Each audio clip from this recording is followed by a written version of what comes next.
परमपिता परमेश्वर, हम आपका हृदय से धन्यवाद करते हैं। आपने अपने पुत्र के द्वारा हमें अपनी उपस्थिति में आने के लिए जो मार्ग खोला, उसके लिए धन्यवाद करते हैं। और पवित्र आत्मा ने हमें पवित्र स्थान में प्रवेश करने की योग्य किया और हमें लेकर आगे गया, इसके लिए भी हम धन्यवाद करते चाहते हैं। पिता परमेश्वर, आपके इस कार्य को प्रत्येक मनुष्य जैसा आप चाहते हैं वैसा समझने पाए, और आपके पवित्र वचनों के द्वारा पवित्र आत्मा इन्हीं बातों को प्रकट करता है, ताकि हर व्यक्ति जो यीशु मसीह पर विश्वास करे वो इस सत्य को जाने और सत्य मार्ग के द्वारा ही आप तक पहुंचने का एकमात्र जरिया है। उस जरिए के द्वारा सब लोग आपकी उपस्थिति तक पहुंचने पाएँ और आपकी योजना जो मनुष्यों के लिए आपने बनाई है ये पूर्ण हो, ताकि आपका राज्य इस पृथ्वी पर स्थापित होकर बढ़े और विस्तृत हो और आपका नाम महिमान्वित होने पाए। हर जिंदगी से आपकी ऐसी महिमा हो जैसी होनी चाहिए, और आपका नाम इस पृथ्वी पर जय जयकार के रूप में और आपकी महिमा के रूप में सब लोगों की ज़िंदगी में से प्रकट होने पाए। सारा आदर, सारी महिमा आप ही को मिले। आपकी योजनाओं के पूरा होने के लिए हम धन्यवाद करते हैं। जिन लोगों के जीवन में आप पवित्र आत्मा कार्य कर रहा है और आपके वचनों के द्वारा उनके जीवन में आपके राज्य को स्थापित कर रहा है और उनके परिवारों को और उनकी ज़िंदगियों को आपके राज्य में आगे ले जा रहा है, हम धन्यवाद करते चाहते प्रभु, ये कार्य और बढ़े और आपकी महिमा बढ़े और आपका नाम महिमान्वित होने पाए। धन्यवाद के साथ इस प्रार्थना को आपके इकलौते पुत्र प्रभु यीशु मसीह के पवित्र नाम से मांगते हैं, आमीन। सबको जय मसीह की। परमेश्वर का बहुत धन्यवाद करते हैं, क्योंकि परमेश्वर अद्भुत कार्य कर रहा है अभी भी, और उसका कार्य लगातार जारी है। परमेश्वर ने अपने पुत्र के बलिदान के द्वारा हमारे और आपके लिए एक ऐसा मार्ग बनाया है जिससे हम सीधे परमेश्वर की उपस्थिति को प्रवेश कर सकते हैं और अप्रोच कर सकते हैं। लेकिन जैसे हमने कल आपके साथ कि पीतल की वेदी मनुष्य को सबसे पहले जब वो प्रवेश करता था बाहरी आंगन में, पीतल की वेदी वो स्थान था बिना बलिदान के, बिना लहू बहाए कोई व्यक्ति वहाँ से परमेश्वर के निवास स्थान की ओर आगे नहीं बढ़ सकता था।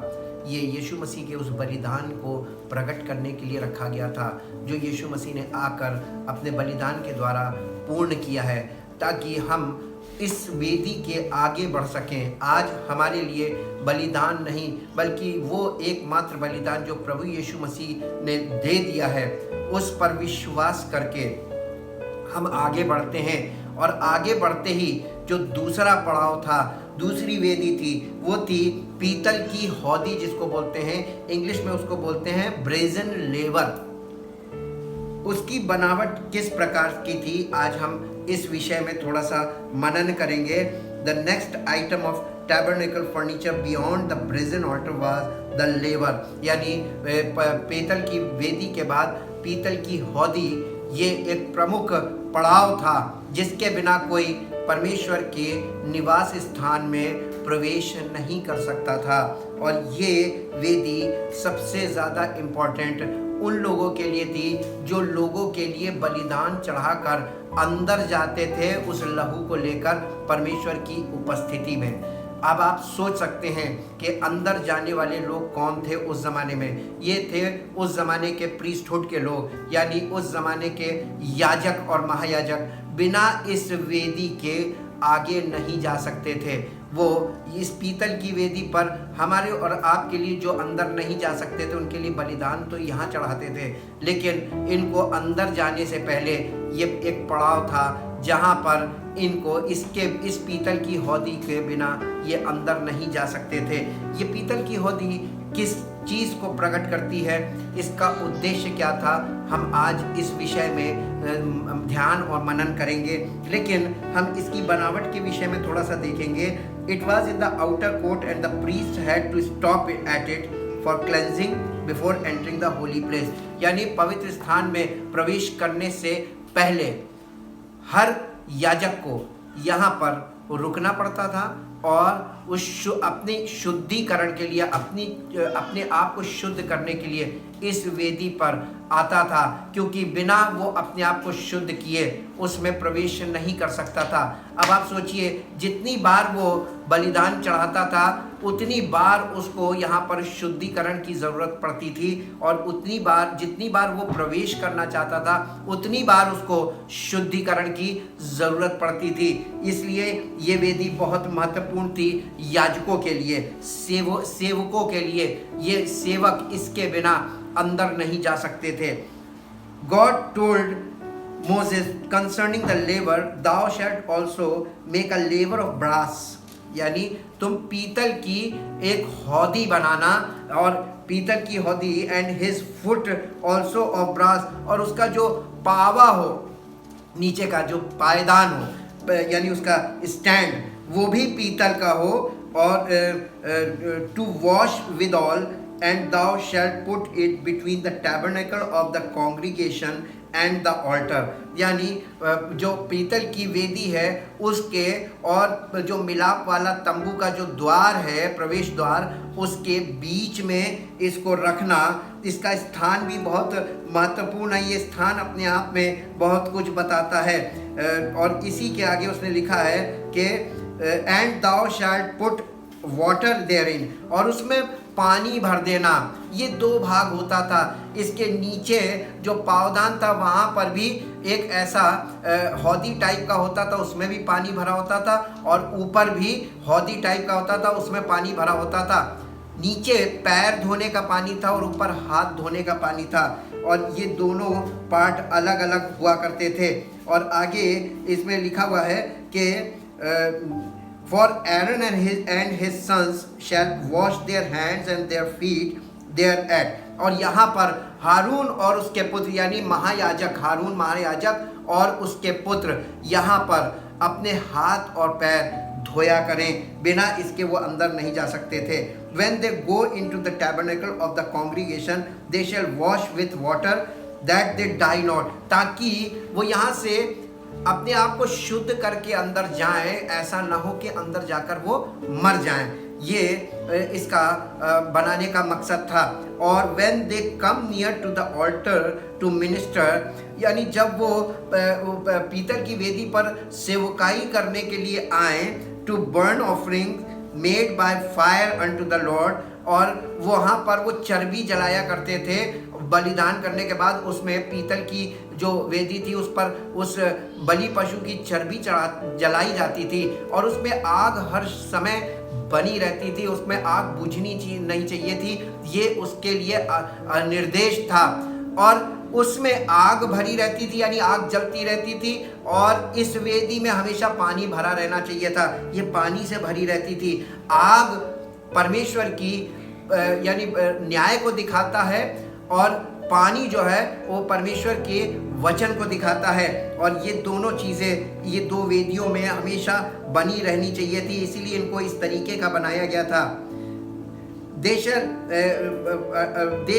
shall wash their hands and their feet that they die not, ताकि ये याजक लोग यहाँ पर अपने हाथ और पैर को धो के अपने आप को शुद्ध करके और तब अंदर जाएं, ऐसा ना हो कि अंदर जाकर मर जाएं। And it shall be a statue forever to them, even to him and to his seed throughout their generation. ये विधि उनके लिए और उनके वंश के लिए सदा की विधि ठहराई गई थी। निर्गमन 30 अध्याय उसके 18 पद से 21 पद में ऐसा लिखा हुआ है। आप हिंदी में भी इसको खोल के पढ़ सकते हैं। और निर्गमन 38 अध्याय के 8 पद में लिखा है, reveals where Moses got the brass or bronze to make the laver. He made the laver of brass and the foot of it of brass of the looking glasses of the woman assembling. यानी ये जो उस ज़माने में actual में आईना नहीं हुआ करता था, कांच का आईना जैसे आज होता है।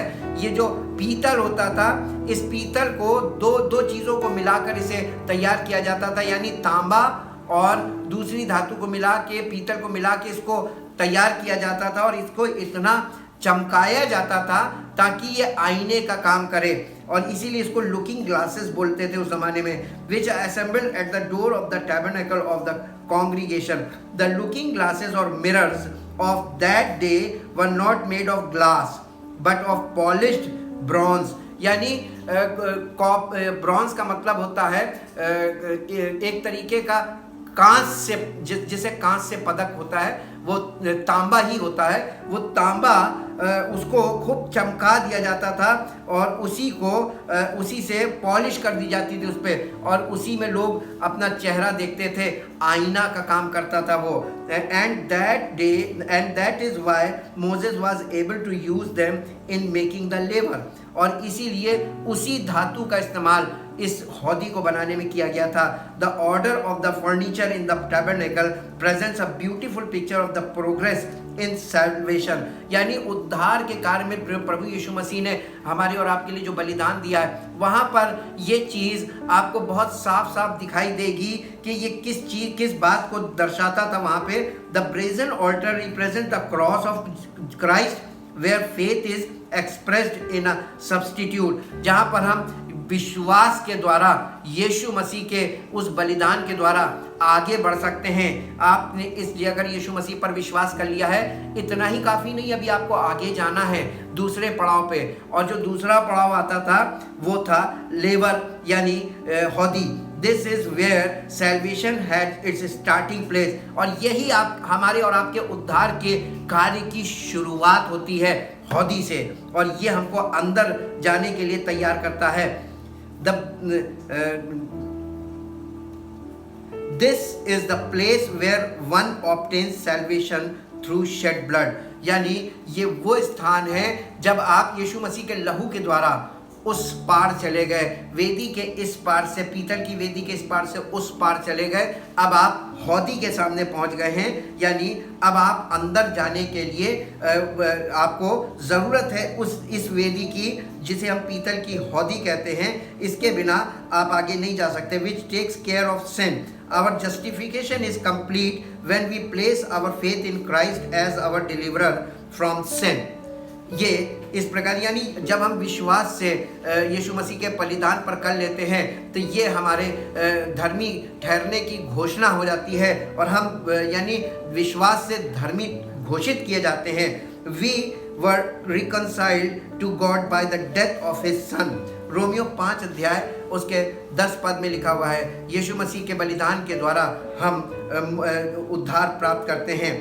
Just as the Israelites were delivered from Egypt through the shed blood of the Passover lamb, यानी जिस प्रकार से इजरायली लोग उस मेमने के लहू के द्वारा जो वहाँ से निकलने से पहले उन्होंने बलिदान किया था और उसके लहू के द्वारा वो वहाँ से निकाले गए थे और लाल समुद्र के किनारे तक आए थे, इसी प्रकार से उनको पार कराया था परमेश्वर ने। We are delivered from condemnation through the shed blood of Jesus Christ by placing faith in him. इसी तरीके से हम यीशु मसीह के उस बलिदान पर विश्वास करके हम इस संसार से और संसार की आत्मा से छुटकारा पाते हैं और परमेश्वर की उपस्थिति में जाने के लिए आगे जा सकते हैं। The second aspect of salvation has to do with separation, better known as sanctification. ये हौदी जो है ये वो जगह है जहाँ पर हमारे अंदर शुद्धिकरण का काम किया जाता है। अब आप देखिए वहाँ पर याजक को हाथ पैर स्वयं धोने पड़ते थे, यानी अपने आप को शुद्ध करना पड़ता था। लेकिन प्रभु यीशु मसीह ने जब हमारे और आपके लिए खुद बलिदान दे दिया तो अब हमको बलिदान नहीं चढ़ाना है, और जब बलिदान नहीं चढ़ाना है तो आज वो याजक का काम कौन करेगा? कोई एक व्यक्ति आपको सुसमाचार सुनाता है, वो मसीह का सेवक है, और उसके सुसमाचार को सुनने के बाद अगर आप उसे एक्सेप्ट करते हैं तो आप इस हौदी के सामने आ जाते हैं स्पिरिचुअली, और अब आपको शुद्धिकरण की ज़रूरत है, जो कि पवित्र आत्मा आपका कार्य आपके जीवन में होता है, और उसके बिना आपको शुद्धि नहीं मिल सकती है। इसी प्रकार से we are delivered from the condemnation through the shed blood of Christ by placing faith in him.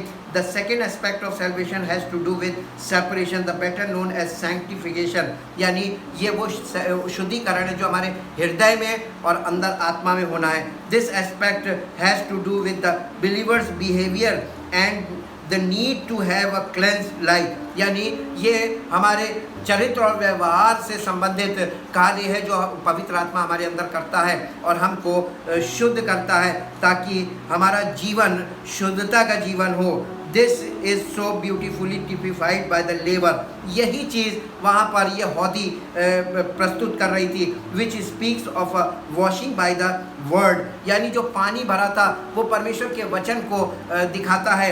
वहाँ पर वो लोग उसके द्वारा हाथ धोते थे और आज हम परमेश्वर के वचन के द्वारा शुद्ध किए जाते हैं पवित्र आत्मा की सेवकाई के द्वारा जो हमारे जीवन में पवित्र आत्मा करता है।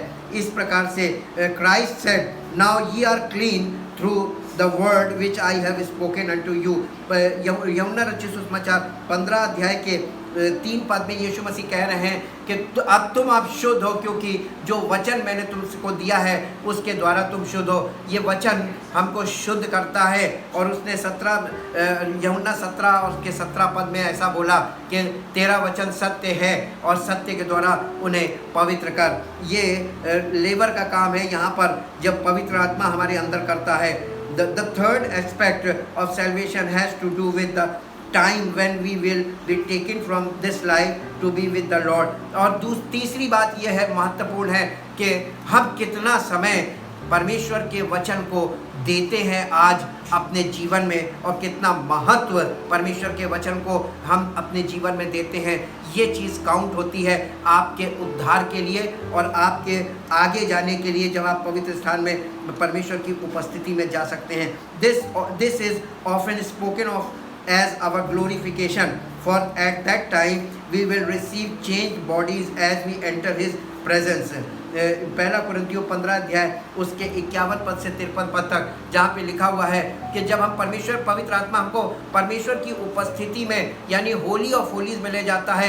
ये वो स्थान है जहाँ पर हमको पवित्र यानी ऐसी देह दी जाएगी जो हमारे लिए आज आशा है। ये आशा हमारी वास्तविकता में बदल जाएगी जब हमको पुनरुत्थान की देह परमेश्वर की ओर से दी जाएगी। ये मिट्टी की देह मिट्टी से बनी है, मिट्टी में मिलेगी, इसका भोजन भी मिट्टी से आता है, लेकिन जो हमारा प्राण है इसका भोजन परमेश्वर का वचन है जो स्वर्गीय है। हमारा प्राण स्वर्गीय वस्तु है और हमारा भोजन भी उसमें उसको स्वर्गीय चाहिए, यानी परमेश्वर के वचन के बिना हमारा प्राण जीवित नहीं रह सकता और प्रभु यीशु मसीह के बिना हमारा प्राण जीवित नहीं हो सकता और बिना पवित्र आत्मा के हमारा वचन हमारा प्राण जीवित रह नहीं सकता।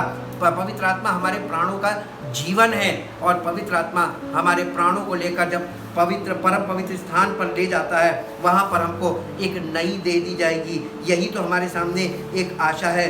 The third aspect of the labour speaks of the second aspect of salvation, यानी ये जो हौदी है ये उद्धार के दूसरे पड़ाव को दिखाती है जो हमारे लिए बलिदान के बाद शुरू होता है।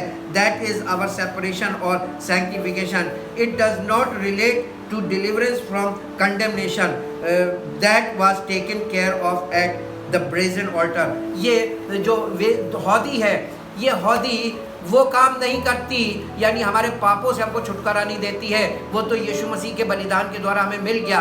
ये हमको हमारे अंदर के जीवन में हमारे प्राणों में काम करती है और हमारे स्वभाव में काम करती है और हमको अंदर से रिन्यू करती है। But having placed faith in the substitute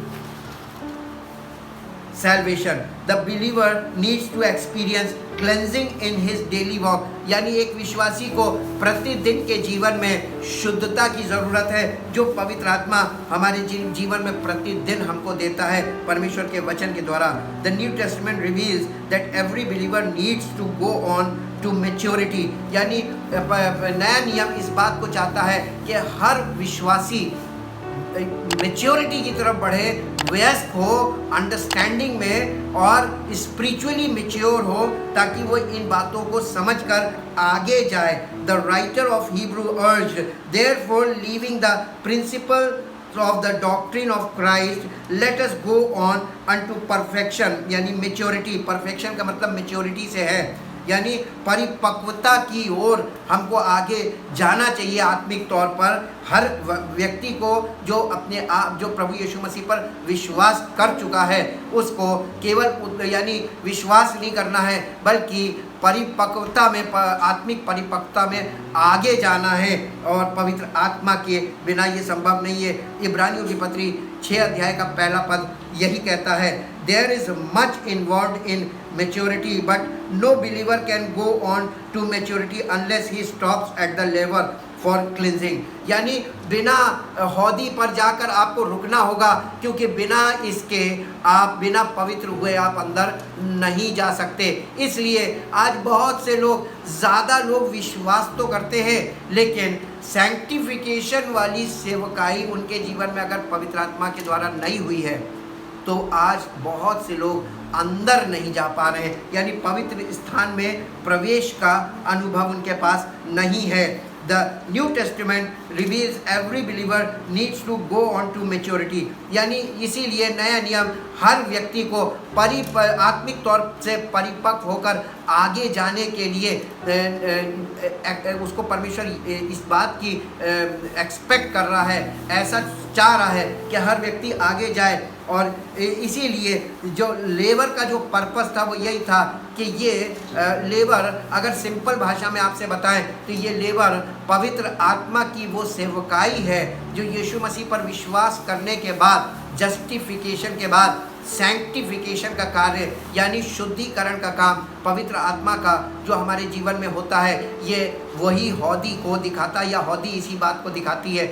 ये हौदी का स्थान एक चीज़ और बताता है कि जितनी बार आप परमेश्वर की उपस्थिति में जाते हैं और जितनी बार आप सेवकाई करने, मसीह की सेवकाई करने के लिए संसार में होते हैं, इसके 2 सिरे थे। ये एक तरफ तो पीतल की वेदी से जुड़ा हुआ इसका हिस्सा है और दूसरा इसका पवित्र स्थान के द्वार के बिल्कुल ठीक सामने है, यानी भीतर जाना और बाहर आने के बीच में ये कार्य था। बिना पवित्र आत्मा के आप परमेश्वर की उपस्थिति में जाकर और फिर बाहर आकर सेवकाई करने के योग्य नहीं हो सकते, क्योंकि बिना पवित्र आत्मा के आप ना अंदर जा सकते हैं और जब अंदर ही नहीं जा सकते तो आप बाहर किस प्रकार की सेवकाई करेंगे ये आप खुद सोचिए। आप पढ़े लिखे हैं तो आप परमेश्वर के वचन को पढ़कर लोगों को सुना सकते हैं, लेकिन पवित्र आत्मा के कार्य नहीं होंगे। इसीलिए ये कार्य बहुत ज़रूरी था कि बिना पवित्र आत्मा के कोई परमेश्वर की उपस्थिति में नहीं जा सकता। इसीलिए ये हौदी हमको इस इम्पोर्टेंस को दिखाती है कि we need the baptism of the Holy Spirit, we need the gift of the Holy Spirit, जो हमारे उद्धार का प्रमाण है। और इसके बिना ना तो आप अंदर जा सकते हैं और ना आप बाहर सेवकाई कर सकते हैं। जब अंदर जा ही नहीं सकते हैं तो बाहर सेवकाई क्या करेंगे। आगे हम इसमें बढ़ते हैं। No priest could enter the holy place not even after serving at the altar of sacrifice until his hands and feet were cleansed. यानी बिना इस वेदी पर हाथ पांव धोए कोई भी प्रीस्ट उस ज़माने में याजक अंदर नहीं जा सकता था, जबकि वो पीतल की वेदी पर सेवकाई करके अंदर जाना चाहता था तो उसको इस यहाँ पर आकर अपने आप को शुद्ध करना होता था, और बिना शुद्ध हुए अगर वो अंदर जाएगा तो मर जाएगा। ये बात उनके लिए पहले से निर्धारित की गई थी, यही परमेश्वर की आज्ञा थी उनके लिए।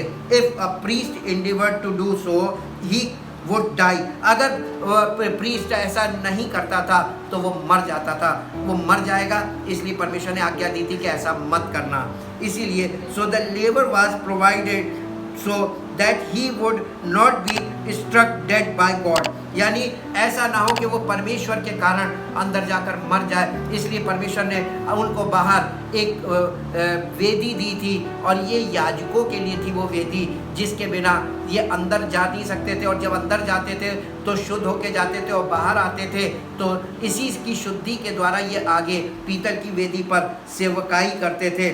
इसी प्रकार से the Old Testament priest were types of the new testament believers, यानी पुराने नियम में ये जो प्रीस्ट हुआ करते थे, जो याजक हुआ करते थे, ये नए नियम के विश्वासियों को दिखाता था कि नए नियम के विश्वासियों को कैसे विश्वासी होना था। The Bible says that Jesus Christ has made us Kings and priest unto God and his father, यानी यीशु मसीह ने हमको अपने पिता के लिए राजा और याजक दोनों ठहराया है, ताकि हम परमेश्वर के राज्य में मसीह के साथ राज्य करें। The apostle Peter told believers, ye are a chosen generation, a royal priesthood and holy nation, a peculiar people, that ye should show forth the praises of him who had called you out of darkness into his marvelous light। पहला पत्रस 2 अध्याय उसके 9 पद में पतरस ने इस पत्री में ये बात लिखी कि तुम एक चुना हुआ वंश, राजपदधारी याजकों का समाज हो और परमेश्वर की निज प्रजा और वो उसके लोग हो, ताकि तुम उसकी ज्योति तुम्हारे जीवन से लोगों के सामने चमकने पाए और तुम उसके नाम से लोगों को उस ज्योति के द्वारा उनको अंधकार में से निकालने का काम कर सको, सेवकाई के लिए ठहराया गया। As we consider parallels to the Old Testament priest, it is evident that we must deal with sin in our daily walk before we can expect to come into God's presence to behold His beauty, to worship Him and to fellowship with Him. A life that is not spiritually clean prevents true worship and fellowship। यानी अगर आपका जीवन अंदर से भीतरी मनुष्यत्व पूरी तरीके से शुद्ध नहीं है, जैसा परमेश्वर चाहता, जो शुद्धता, बिना पवित्र आत्मा की ये शुद्धता नहीं हो सकती। अगर आपके जीवन में पवित्र आत्मा नहीं है, उसकी उपस्थिति नहीं है और आप पवित्र आत्मा के अगुवाई में नहीं चलते हैं, तो आप परमेश्वर की सच्ची आराधना भी नहीं कर सकते और परमेश्वर के साथ उसकी सहभागिता भी नहीं कर सकते परमेश्वर की आत्मा के साथ। It does not accomplish anything to come by means of a ritualistic form of worship. This would be equivalent to bypassing the brazen altar and the laver and then expecting to experience the blessing of God in the holy place। लोग कई बार तमाम तरीकों से और तमाम यानी परंपराओं के द्वारा सीधे प्रवेश करने की कल्पना करते हैं कि हम तो पवित्र स्थान में प्रवेश कर चुके हैं, जबकि ये बिना पवित्र आत्मा के संभव ही नहीं है।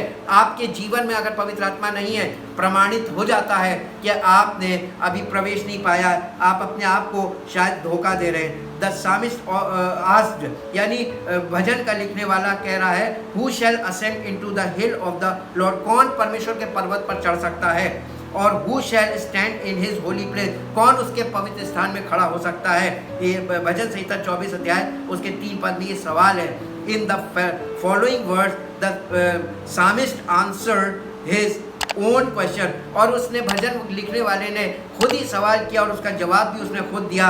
ही that had clean hands and a pure heart, वो जिसके हाथ शुद्ध हो और जिसका हृदय शुद्ध हो, वो परमेश्वर की उपस्थिति में जा सकता है। और ये बिना पवित्र आत्मा के असंभव है। और जब तक पवित्र आत्मा आपके जीवन में नहीं है, उसका कार्य, आप पवित्र आत्मा की आवाज़ नहीं सुनते, आप पवित्र आत्मा की अगुवाई में नहीं चलते हैं, आप रोज़ परमेश्वर के वचन के द्वारा अपने आप को जांचते नहीं है। ये वचन आईने का काम करता है। लेवर में आईने का भी काम होता था, लेवर में क्लेंजिंग का भी काम होता था, लेवर में अंदर जाने के समय भी काम होता है, यानी शुद्धता चाहिए होती थी, लेवर में बाहर जाते समय भी शुद्धता होती थी। ये चीज़ पवित्र आत्मा आज हमारे जीवन में पूरी करता है, और इसलिए ये बाहर के दोनों काम यीशु मसीह ने हमारे लिए बलिदान दे दिया और हमें पवित्र आत्मा दे दिया। तो ये बाहर के दोनों पार्ट यीशु मसीह ने स्पिरिचुअली हमारे लिए फुलफिल कर दिए, कंप्लीट कर दिए। अब हमको सीधे परमेश्वर की उपस्थिति में जाने का अधिकार मिला हुआ है। क्यों, कैसे मिला है? पवित्र आत्मा हमें सीधे अंदर लेके जाता है, यानी परमेश्वर की उपस्थिति में ले जाता है। In the fellowship of the father and son, पिता और पुत्र की उपस्थिति में लेके जाता है। और जब उस उपस्थिति में ले जाता है, वहाँ पर 2 चीज़ें आपको वो दिखाता है। एक तरफ तो ब्रेड ऑफ लाइफ और एक तरफ लाइट ऑफ लाइफ, और वो ये दोनों चीज़ें यीशु मसीह ही है जो हमारे जीवन में। वेयर इज द इसके बाद हम पढ़ते both the aspect of salvation and separation are also seen in the experiences of Old Testament Israel. They were delivered from Egypt by blood and later they were separated to God from Egypt, separated to God to walk by faith in the desert. यानी उनको उसने उद्धार के लिए लाल समुंदर पार कराया और उसके बाद परमेश्वर की उपस्थिति इस टैबरनेकल के थ्रू, इस तंबू के थ्रू उनके बीच में आई और इस प्रकार परमेश्वर का आत्मा उनको लेकर चला. आप पहला कुरिन्थियों 10 अध्याय उसके पहले 5 पद पढ़ लीजिएगा, 1 पद से 5 पद, वहाँ पर इसका इतिहास लिखा हुआ है. लिखा है कि और वो उस चट्टान से पीते थे जो उनके साथ साथ चलती थी. वो चट्टान मसीह था, यानी मसीह उनके साथ साथ चलता था और परमेश्वर उनमें से बहुतेरों से प्रसन्न नहीं हुआ और वे जंगल में मरकर ढेर हो गए. जो प्रॉब्लम उधर हुई थी, जो गलती उधर हुई थी, वही गलती आज भी हो रही है. Today great stress is placed on evangelism and rightly so, but too little emphasis is given to the person's walk after he becomes a Christian. यानी आज कोई अगर मसीह है तो उसके जीवन में बहुत सी इवेंट्स और बहुत सी चीज़ें हैं जिनको देखकर लोग सोचते हैं कि ये बहुत बढ़िया सेवक है और बहुत बढ़िया सेवकाई है, लेकिन उसके अंदर भीतरी मनुष्यत्व में वो उस शुद्धता को और पवित्रता को नहीं समझ पाते. परमेश्वर हमें अंदर से शुद्ध और पवित्र चाहता है और ये बहुत ज़रूरी है और ये आज के ज़माने में बहुत दुर्लभ है कि ये चीज़ जल्दी पता चले, लेकिन परमेश्वर हमारे कार्यों के द्वारा हमारा न्याय करेगा. इसलिए so often in the spiritual realm the emphasis is on birth but not on growth. ये परमेश्वर का जो ज़्यादा फोकस है, परमेश्वर इस बात पे फोकस नहीं करता है कि आप कितना बढ़ रहे हैं, बल्कि परमेश्वर इस बात में विश्वास करता है और इस बात को फोकस करता है कि आपका आत्मिक जन्म हुआ है कि नहीं. और आज लोग यानी ग्रोथ में तो दिख रहे हैं, लेकिन बर्थ में परमेश्वर आपके उस आत्मिक जन्म के बिना आपको एक्सेप्ट करेगा नहीं. यीशु मसीह ने कहा था बिना नए सिरे से जब तक कोई जन्म ना ले वो स्वर्ग के राज्य में प्रवेश नहीं कर सके. स्वर्ग के राज्य में प्रवेश का मतलब पवित्र स्थान में प्रवेश से है और कोई अंदर प्रवेश नहीं पाएगा चाहे कितने भी बढ़ जाओ. इसीलिए I have often said that back to the Bible is like a spiritual orphanage, ministering to those who have become Christians but have been left without proper instruction concerning how they can grow to spiritual maturity. आज मसीही लोगों को भी आत्मिक परिपक्वता के लिए उनको ज़रूरी है कि वो उनको शुरुआत से इस बात को देखने की और समझने की ज़रूरत है कि आज वो कहाँ है. The aspect of salvation and growth are both seen in the Old Testament tabernacle. Salvation at the altar and growth at the laver. We must always remember that the sin of the believer must be dealt with before he can enter into the fellowship and really worship God. This is clearly revealed in the 1 John chapter 1 verse 7 to 9. But if we walk in the light, अगर हम ज्योति में चलते हैं, as he is in the light, जैसे वो ज्योति में है, we have fellowship one with another, हमारी एक दूसरे के साथ सहभागिता है. And the blood of Jesus Christ his son cleanseth us from all sin. और उस परमेश्वर के इकलौते पुत्र प्रभु यीशु मसीह का लहू हमें सब पापों से शुद्ध करता है. If we say that we have no sin, अगर हम कहें कि हमें कोई पाप नहीं, we deceive ourselves and the truth is not in us. और अगर हम ऐसा कहते हैं कि हमारे अंदर कोई पाप नहीं, तो हम झूठे हैं और परमेश्वर की सच्चाई हमारे अंदर नहीं है. If we confess our sin, अगर हम अपने पापों को मान लेते हैं, He is faithful and just to forgive us our sins and to cleanse us from all unrighteousness. तो वो हमारे पापों को क्षमा करने और हमें सब अधर्म से शुद्ध करने के लिए विश्वास योग्य और धर्मी है. The material used for the laver was brass or bronze. From the women's mirrors, a tube-like laver was made to provide a place to wash the hands and feet. In the Bible, brass often speak of judgment. The foundation of the poles upholding the curtain fence, representing God's righteousness, was of brass. Also, the altar, the place of sacrifice, was overlaid with brass. और इसके अंदर जो जल था, जो हौदी के अंदर जो जल था, इसका जो पीतल था वो परमेश्वर के न्याय को दिखाता है, और इसके अंदर जो जल है वो परमेश्वर के वचन को दिखाता है, और परमेश्वर का वचन जीवित है। सैंक्टिफाइंग बिलीवर्स, ये हमारे विश्वासियों को शुद्ध करने का काम करता है। इफिसियों 5:26 में लिखा है, the Christ gave himself for the church that he might sanctify and cleanse it with the washing of water by the word. यानी उसने हमें वचन रूपी जल से शुद्ध किया है। इफिसियों 5:26 में लिखा, and cleanse is with the washing of water by the word in his high priestly prayer.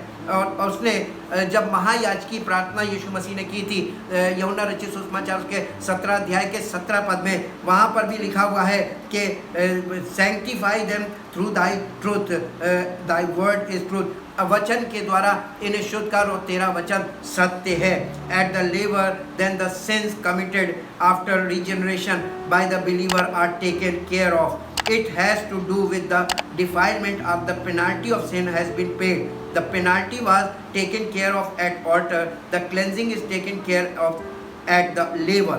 यानी आपके पाप पीतल की वेदी पर आप पापों से छूट जाते हैं, लेकिन जो पिछले आपके ऊपर जो दोष लगा था उससे।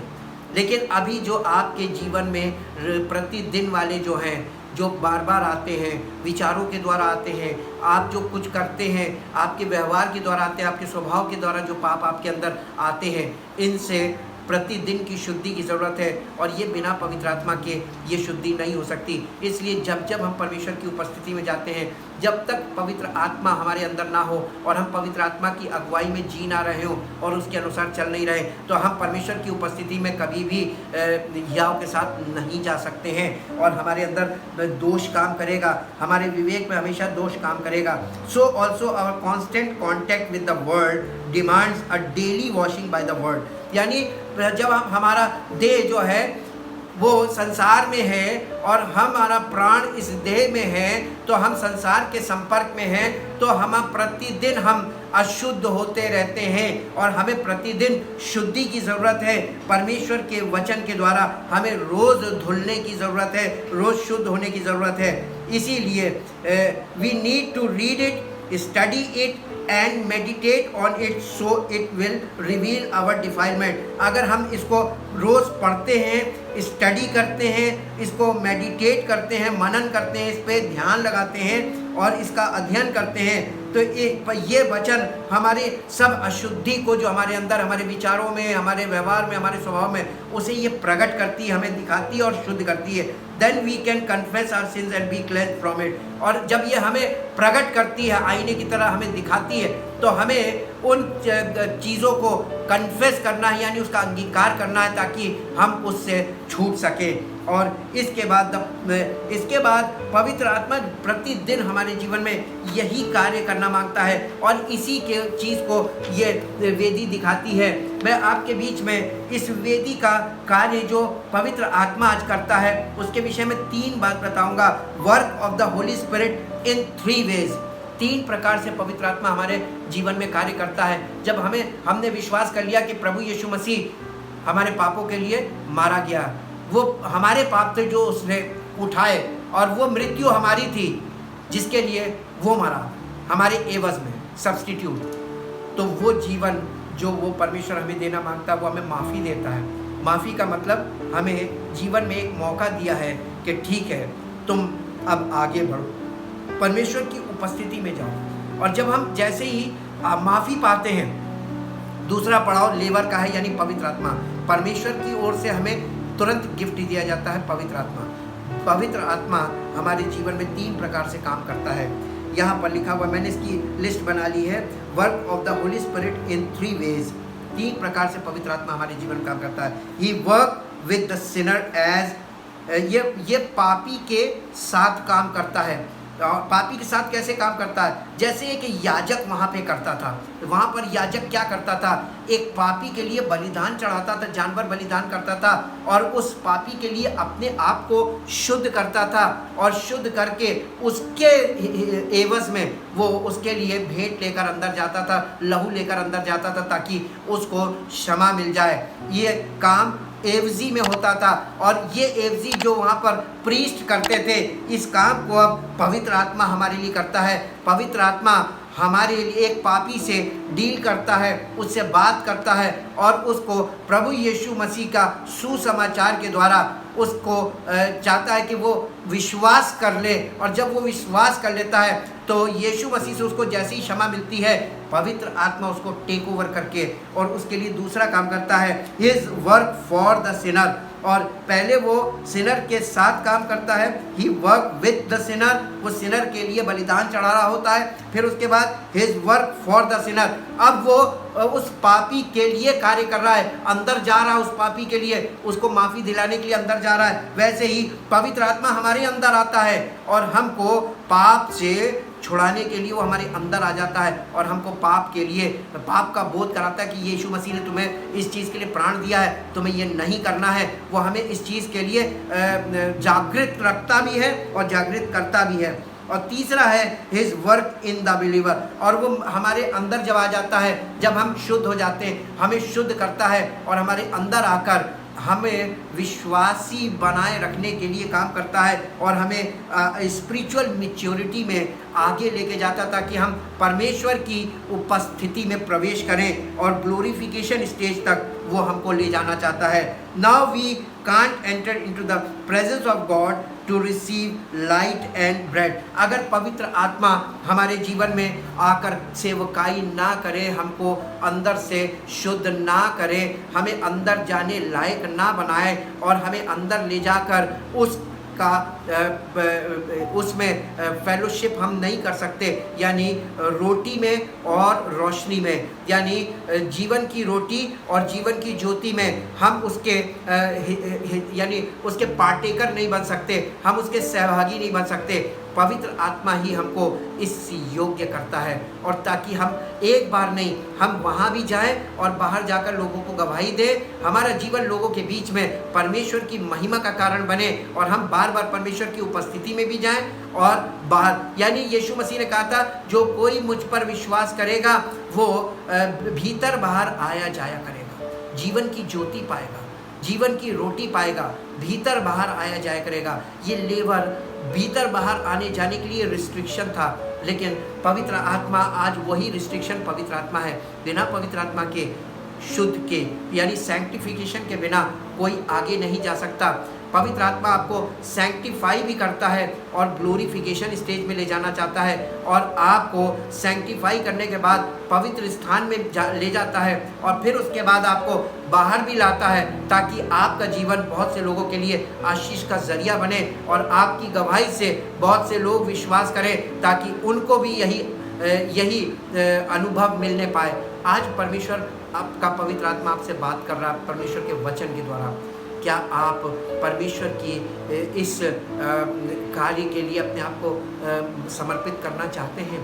यीशु मसीह ने आपको माफ़ी दी है, लेकिन माफ़ी काफ़ी नहीं है। माफ़ी मिलने के बाद आपके प्रतिदिन के जीवन में आप आज माफ़ी मिली है और दूसरे दिन से या कुछ घंटों बाद आप फिर वही करेंगे और आप फिर से पापों से लग जाएंगे और 10 साल बाद फिर आप वही पुराने पापों में जिसमें आपको माफ़ी मिली थी फिर उन्हीं चीज़ों से फिर भर जाएंगे और फिर लबालब हो जाएंगे। और फिर यीशु मसीह आपके लिए थोड़ी ना बलिदान होगा, उसने एक बलिदान सबके लिए चढ़ा दिया ताकि आपको एक बार माफ़ी मिले और एक बार मौका मिले ताकि आप आगे जाएं। आज आपको जो मौका मिला है ये पहला और आखिरी मौका है मसीह में, इसके बाद आपको कोई दूसरा मौका नहीं मिलना है। अगर आपने यीशु मसीह पर विश्वास किया है और कई साल हो गए अभी तक आप आगे नहीं गए हैं तो आपको इस बात के लिए परमेश्वर के सामने इस बात को रखना चाहिए, हे प्रभु हमें क्षमा तो मिली थी लेकिन हमें आगे का रास्ता नहीं समझ में आया, हमें पवित्र आत्मा, अगर आपने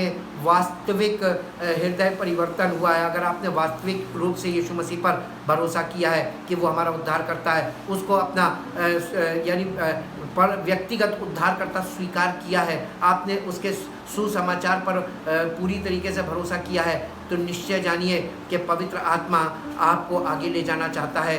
आप आगे जाने के लिए तैयार होइए। पवित्र आत्मा आपके हृदय में शुद्धिकरण का कार्य करेगा।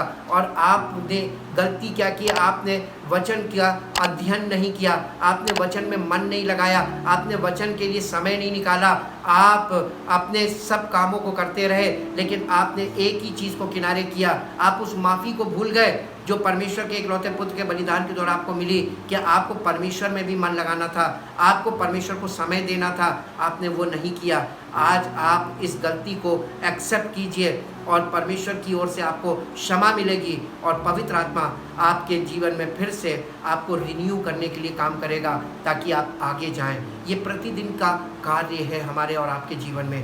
पवित्र आत्मा प्रतिदिन हमारे जीवन में कार्य करेगा। ये लेबर आज आत्मिक तौर पर पवित्र आत्मा हमारे जीवन में अंदर है और वो हमें अंदर रहकर इस सेवकाई को करता है ताकि हमारा जीवन परमेश्वर की महिमा का कारण बना रहे और परमेश्वर को हम भाते रहें और उसकी सेवकाई उसकी इच्छा के अनुसार कर सकें ताकि सारी महिमा उसको मिले।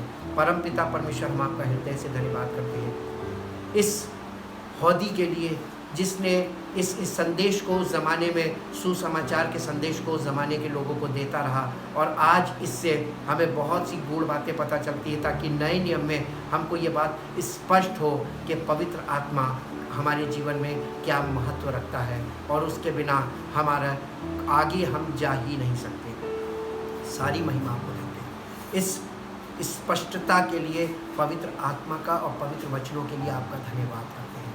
चाहते प्रभु कि जब हम सब लोग इन बातों पर ध्यान लगा रहे हो, मनन कर रहे हैं, इन बातों को सुन रहे हैं, समझ रहे हैं, ये बातें हमारी ज़िंदगी में अद्भुत कार्य करें पवित्र आत्मा के द्वारा और हमारा जीवन आपकी महिमा में आगे बढ़े और सारा आदर सारी महिमा। इस प्रार्थना को आपके प्रभु यीशु मसीह के नाम से आमीन। परमेश्वर आपको आशीष दे। Praise the Lord.